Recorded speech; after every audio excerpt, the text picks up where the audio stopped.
Salut les amis, c'est Jossara Mathéou, j'espère que vous allez bien. Petite parenthèse avant de commencer l'émission, vous pouvez soutenir la chaîne grâce à MyTip en faisant des sondages gratuits ou alors éventuellement en faisant des petites donations. Cela n'engage que vous et cela aiderait énormément à soutenir la chaîne. Allez, on commence l'émission tout de suite. C'est parti!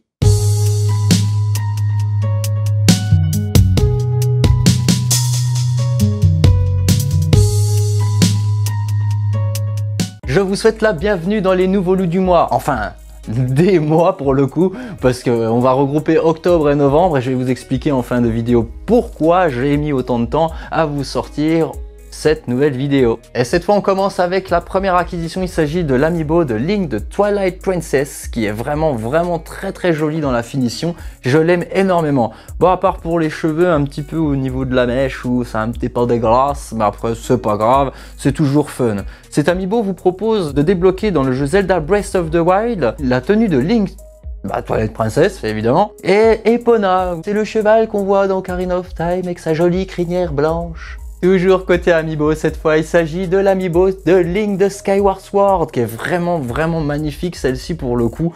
J'adore la finition de celle-ci, pour des figurines de cette taille, avoir des si belles couleurs, des si belles finitions, je suis très content. Et celle-ci vous permet de débloquer donc une épée rare et la tenue de Skyward Sword toujours dans le jeu Zelda Breath of the Wild. Et là on arrive sur la troisième acquisition côté amiibo, et là j'arrive doucement vers la fin, il m'en reste plus que 3 à trouver des amiibo Zelda, et après j'ai toute la collection, enfin sauf si on a des nouvelles évidemment. Mais là il s'agit de l'amiibo Toon Link de Wind Waker, qui est vraiment très jolie et très mignonne. J'ai beaucoup aimé d'ailleurs Wind Waker sur la Gamecube à l'époque, et je l'avais refait sur Wii U pour le peu que je l'avais eu. Il était vraiment cool. Donc cet amiibo vous permet d'avoir un boomerang en arme, et également la tenue de Wind Waker dans voilà, je vous l'ai dit précédemment, c'est pareil, hein. Bon, ces amiibo là en effet c'est pas les éditions anniversaires parce que déjà de 1 elles sont plus trouvables, ou alors chez un revendeur particulier qui vont vendre ça quand même le prix d'un rein au marché noir, quoi, il faut l'avouer. Bon, j'exagère hein, bien entendu hein. Ah là cette fois c'est une première, mais j'en suis vraiment très heureux de cette acquisition sincèrement hein, parce que punaise, depuis le temps que je le voulais, je l'ai cherché dans des librairies, je le cherchais partout. Ah non, on l'a plus, vous voulez qu'on le commande, puis moi la flemme, moi je suis impatient et je voulais tout de suite ou rien. Et pour le coup, il s'agit d'un gros livre bien pavé, super cool, super classe, c'est le Necronomicon de H.P. Lovecraft. Et pour ceux qui connaissent, forcément ça va traiter sur l'univers de Cthulhu au travers de recueils. Pour ceux qui ne connaissent pas l'univers de Cthulhu, vous pouvez aisément trouver sur Wikipédia un résumé qui vous donnera vraiment toutes les informations nécessaires, parce que si j'en parle, la vidéo va durer 4 ans. Et j'ai pas envie qu'elle dure 4 ans, je veux pas vous plomber la tête. Là on passe sur les acquisitions côté séries et films. Et là pour la petite anecdote, c'est avec mon cher confrère Delégui qu'on est allé au cash converteur local. Et en fouillant, et à un moment donné on savait même plus où donner de la tête. Et là d'un coup, au milieu du magasin, j'entends « Hey Joss !» Ouais. Ramène ta fraise tout de suite, arrive. Et là il me montre un truc. Oh punaise, j'étais là comme un dingue, je fais oh purée, ils l'ont et tout, je fais à mon avis, il doit quand même pas être donné même pour de l'occasion. Il me fait non, regarde bien le prix, 9 balles. Et là, je disais donc, mais tu l'as vu le premier, prends-le. Et là il me dit, non, ça sert à rien, je l'ai déjà en DVD. Et à ce prix-là, autant que tu te fasses plaisir, non? Et en plus, ça te fera un loot du mois supplémentaire. Et il s'agit de Danmachi Familia Meats. Pour ceux qui connaissent pas, je vous invite à regarder, c'est disponible sur Netflix, enfin, dernière nouvelle, et il y a 2 saisons. Alors je précise toutefois, il y a celle que j'ai achetée en coffret Blu-ray, et il y a aussi une saison, la saison 1 en parallèle avec un autre personnage. Mais je vous spoile rien, vous verrez. La saison 2 vient seulement de sortir au Japon et j'ai hâte de pouvoir la regarder, et qu'elle sorte d'ailleurs en plus de cela en France pour pouvoir aussi avoir le collector parce que j'adore cet animé. Merci à toi en tout cas pour le coup, hein. Même si c'est pas toi qui m'as offert, mais merci à toi. Acquisition suivante. Cette fois il s'agit d'achats sur Amazon pour des Blu-ray. Là c'est Final Fantasy XV Kingslave. J'ai toujours pas regardé, j'avoue, mais beaucoup de personnes m'en ont dit du bien et que c'était une très bonne préquelle à Final Fantasy XV. J'avoue ne pas avoir aimé, mais alors là, c'est totalement subjectif. Toujours chez Amazon pour 6 balles.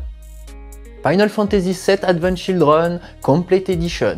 Ah punaise, celui-là c'est toujours un régal à regarder, je l'ai déjà vu je sais pas combien de fois, et vous aimez FF et vous l'avez pas vu?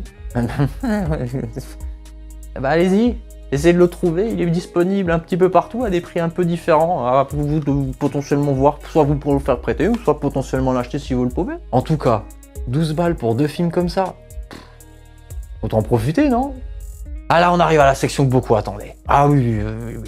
Ah oui. Je vous vois là avec votre jambe qui fait comme ça, là, quand est-ce qu'il commence, en se rougeant les ongles peut-être, je ne sais pas. Oui, non, mais je te vois là, je te vois. Et comme je disais la fois dernière, mieux vaut la qualité que la quantité. Et là, on commence avec Luigi's Mansion 3. Luigi's Mansion 3, très bon jeu. Pour vous dire, j'ai passé à peu près entre 25 et 30 heures de jeu pour faire le jeu à 100%. J'ai pas encore testé le online, mais... Ah, vous la sentez là? Ah ouais, ça sent la surprise. Hein. Restez attentifs si vous me suivez sur Twitter. Ah ouais, restez attentifs. Ah, le petit bonus de Luigi's Mansion 3 en précommande pour la Fnac. Bon, j'aurais bien aimé aussi avoir le Steelbook, mais bon, 35 € à la Fnac et 65 ou 70 à Micromania. Je te laisse faire le calcul si tu veux bien. Hein. Il s'agit du petit porte-clés du chien fantôme. Franchement, il est trop marrant. Regardez-moi la tête qui tire avec sa langue qui pendouille, c'est excellent. J'adore ça. Franchement, je suis pas mécontent de l'avoir, mais pareil, ça traînera sur l'étagère. Voilà quoi. Acquisition suivante côté jeux vidéo, et là cette fois il s'agit du gros tremblement de terre de ce mois de novembre. Il s'agit de Death Stranding. Death Stranding, le dernier jeu de Hideo Kojima. Franchement, pas mal du tout. Et là je vais arriver donc sur mon petit quart d'heure Guy Bedos, accrochez-vous, attention les vélos. Ah, je comprends pas cette polémique concernant Hideo Kojima. Ok d'accord, il a fait des bons titres avec les Metal Gear Solid. Attention, ça reste subjectif à chacun. Mais il faut aussi comprendre une chose, ce mec n'est pas un dieu. Ce mec peut très bien se planter et en aucun cas, attention, ça doit être un jeu qui doit être considéré comme un jeu de l'année. Je m'explique. Et c'est subjectif encore une fois. C'est un jeu magnifique visuellement. Le scénario est super classe. Mais il y a des défauts, Ah, je vais y venir sans déconner. Non mais honnêtement, c'est pas parce que c'est Hideo Kojima que c'est un pur chef-d'œuvre. Mais le gameplay, quoi. Non mais attendez. Salut, je m'appelle Sam Bridges, alias Daryl dans Walking Dead. Ah merde, j'ai 60 kilos sur les épaules. Ah merde. Je veux bien que le jeu s'étoffe au fur et à mesure qu'on avance, etc. Mais à ce compte-là, hein, au lieu de nous faire un farming simulator, un bee simulator, ou un truc je sais pas quoi simulator, là ils nous ont fait Colissimo simulator, fais ce que tu veux, je m'en fous. Mais punaise, c'est pas un chef-d'œuvre. C'est un bon jeu, oui, mais c'est pas un chef-d'œuvre qui mérite forcément le titre de Game of the Year. C'est subjectif, j'entends, attention. Et si tu veux pas être d'accord avec moi, que tu veux m'insulter, je t'invite à aller voir là-bas, là-bas. Ah mais vas-y, regarde. Regarde. Tu vois le miroir là? Regarde-toi dans une glace. Et en même temps, juge-toi. Moi, je te juge pas, moi. Moi, je te juge pas parce que tu dis « Ouais, c'est le jeu de l'année, nanana. » Me juge pas parce que je dis que c'est pas le jeu de l'année. Le jeu de l'année, c'est un Plague Tale. Mais c'est subjectif, encore une fois. T'es pas d'accord, tant pis. Là, le miroir. Le miroir. Ok, regarde-toi dans une glace. Pose-toi des bonnes questions. Au pire, tu nous refais un truc à la Taxi Driver. You're talking to me. M'en fous. C'est mon avis. T'es pas content, c'est comme ça. Je changerai pas. Et si t'es pas content, et voilà. Tu vois? Ça s'appelle fermer la fenêtre. Tout ça pour dire, faut bercer le bébé. Ah, dans Death Stranding, il y a plein de choses malaisantes. Et c'est ça qui est bon, justement. J'aime ça quand c'est un peu malaisant, hein, d'ailleurs.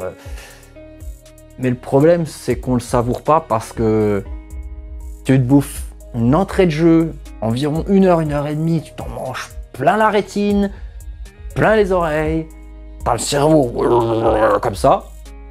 Et là, poup, t'es dans la pampa. Enfin bref, hein, quand même, je suis très heureux de l'avoir, ce jeu. Je l'ai eu pour 35 balles. Franchement, je suis content pour ce prix-là. Je l'aurais payé 70, je l'aurais ici. Je pense que j'aurais essayé de le revendre pour au moins amortir la pilule parce que la dose, elle est pas passée, quoi.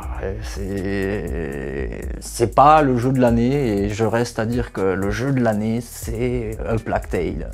Même s'il y a quand même eu des bons jeux à côté, hein. Ah, en bonus de précommande, en plus, j'ai eu ça. Le petit range-carte là. Je sais pas si tu vois l'idée. J'ai failli tout faire tomber. Non mais honnêtement, c'est cool, hein, j'avoue, hein, c'est stylé. Il y a écrit Death Stranding dessus. Il y a une petite gâchette pour faire sortir ses petites cartes de visite et tout. Mais bon, je me vois pas l'utiliser, genre avec un rendez-vous pro avec une société ou encore avec un particulier. Attends, je t'image le truc. Oui, bonjour. Alors comme ça, vous ne connaissez pas encore ODH Production? Ah bah attendez, je vais vous donner ma carte. Oh, merci beaucoup. Oui, en effet, je ne connais pas. Mais qu'est-ce donc que votre range-carte, monsieur? Death Stranding, c'est quoi ça? C'est une nouvelle marque? Qu'est-ce que c'est Peut-on la retrouver ailleurs, là, chez notre vendeur particulier C'est le truc. Prends la poussière dans l'étagère. Hein. Je suis quand même content de l'avoir. Hein. Peut-être qu'un jour, je serai un heureux. Ou pas, si je l'offre. Ou pas. Et là, on arrive sur la dernière acquisition physique. Basic. Il y a du démat, mais j'y viens après. Il s'agit de Pokémon Bouclier. Ah, ce jeu, je pouvais forcément que le prendre. Je suis fan, comme j'ai déjà dit dans les précédentes émissions. Je suis fan, pour pas reprendre la musique de Bispo. Et franchement, vous nous avez fait un foin. Non, pas tous, hein, je mets pas tous les œufs dans le même panier, mais vous nous avez fait un foin. Pas possible! C'est moche, c'est dégueulasse! Mensonge, Game Freak, escroc! Oh là là, on va vous harceler les développeurs! Oh là là. Le miroir, hein, n'oublie pas, hein. Miroir. Pokémon épée bouclier est super bien fichu. Il fait pas chauffer la console, il rame pas, sauf en ligne évidemment. Et franchement, t'as kiffé, je le sais! Ah, le jeu, je l'ai fini et j'ai passé presque 50 heures dessus pour faire l'histoire principale. Bon, après... j'ai fouillé partout, j'ai parlé à tous les PNJ, j'ai essayé de récupérer toutes les CT en chemin, tous les DT, les Pokémon, gna. Je vais faire le full Pokédex, je sais pas combien de temps ça va me prendre, mais si ça me fait comme la version Soleil et Lune, je vais passer plus de 120 heures dessus, avant le Ultra Sun et Moon, machin, avec juste un pont de scénario en plus. Je me suis pris une carotte de 40 €, je l'ai encore là. Alors là, moi je le demande, pitié Game Freaks, Nintendo, nous faites pas un épée et bouclier 2 ou un super ultra giga ou je sais pas trop quoi. Penchez-vous plutôt sur un nouveau Let's Go. Ok, d'accord, il y a eu ses avantages, ses inconvénients, chacun a pensé ce qu'il en voulait. Moi j'ai adoré Let's Go Pikachu et Evoli, mais là, partons sur de l'hypothétique, un petit Let's Go OO et Lugia. Après, comme je disais, moi je m'avance pas trop là-dedans, hein, moi c'est... Et cette fois on passe sur les dématérialisés, mais on reste sur les développeurs Game Freak avec Little Town Hero, le nouveau jeu indépendant qu'a fait Game Freak, qui est vraiment super sympa pour le coup, malgré quand même tout ce que tout le monde peut baver. Ouais, c'est pas en français, ouais, gna, c'est un scandale, vous avez de l'argent avec ce que Pokémon brasse, gna. Ok, si t'es un minimum de bonne foi, reprends tes bouquins de 6e pour l'anglais, c'est ultra basique, sans déconner. Un jeune adolescent peut te le traduire finger in the nose. Hein. C'est à toi de juger, à toi de voir, et sincèrement, le jeu, moi, me plaît. Je l'ai pas encore fini, et franchement, j'ai hâte de le finir. Et la dernière acquisition cette fois, il s'agit de Sparklight, un jeu indépendant que j'ai pris en précommande sur le eShop parce que quand j'avais regardé les images, les vidéos qu'il y avait sur le eShop, je l'ai pas encore commencé, mais franchement il m'avait vraiment tapé dans l'œil. Et j'ai profité parce qu'il y avait 10 à 15% de réduction pour la précommande et en plus j'avais plein de pièces pour me faire encore une réduction supplémentaire. Je crois qu'il m'est revenu dans les 14, 15 €, un truc comme ça. Donc je me suis dit, belle affaire, ça va être certainement un très bon jeu. Et d'ailleurs, je vais pas me prononcer comme je disais, j'ai pas eu le temps. Mais comme le mois de décembre va être creux, je vais pouvoir être posé peinard. En plus, ça commence à être la période où je me pose et je commence à avoir suffisamment eu de recul pour... Ouah, lâcher la pression un petit peu. Je suis pas une machine. Je suis pas une machine, là, j'ai besoin d'un petit peu de repos et de me détendre un peu, là. J'ai trop de jeux en retard, j'ai envie de pouvoir jouer, je veux profiter de ma vie. Et surtout, je me prépare psychologiquement pour les fêtes parce que là, je m'en fous de plein la panse. Là, on arrive sur la parenthèse que je vous ai mentionnée en début de vidéo. En effet, comme je vous disais, je travaille beaucoup. Là, je commence à lever le pied parce que de très gros projets vont arriver au cours de février-mars en termes de tournage. Il n'y en aura pas un, ni deux, ni trois, mais 4 gros projets qui vont être mis en place pour ODH. Second point, vous avez été extrêmement nombreux à avoir apprécié le scénario que Psychoseb a fait avec Tok Tok. Donc, j'ai compris aussi vos commentaires constructifs, comme quoi vous auriez aimé avoir une autre fin, ou alors voir les choses différemment. Et on a déjà des idées assez prometteuses, donc à vous de nous dire dans les commentaires si vous souhaitez avoir une suite ou non de ce Toc Toc. Après, voilà, je vous mets le lien dans la description si vous ne l'avez pas encore vu, afin justement d'apporter un avis supplémentaire. À côté de ça, je vous invite à vous abonner à ODH si ce n'est pas déjà fait, afin justement de faire gagner en visibilité la chaîne, car le but de la manœuvre est de faire du cinéma amateur ou professionnel. Et comme je vous disais plus tôt, 4 gros projets sont en cours et actuellement on est en train de bosser avec une équipe aux petits oignons des super contenus. Vous allez sincèrement, et nous l'espérons de tout cœur, que vous allez les kiffer. Et je pense que si vous suivez un peu ce qui se passe sur les réseaux sociaux, vous avez peut-être déjà dû avoir un peu la puce à l'oreille pour certains. Et voilà, nous arrivons à la fin des loots du mois. Je vous remercie d'avoir visionné la vidéo jusqu'au bout. Je vous souhaite le meilleur. Portez-vous bien. Ciao.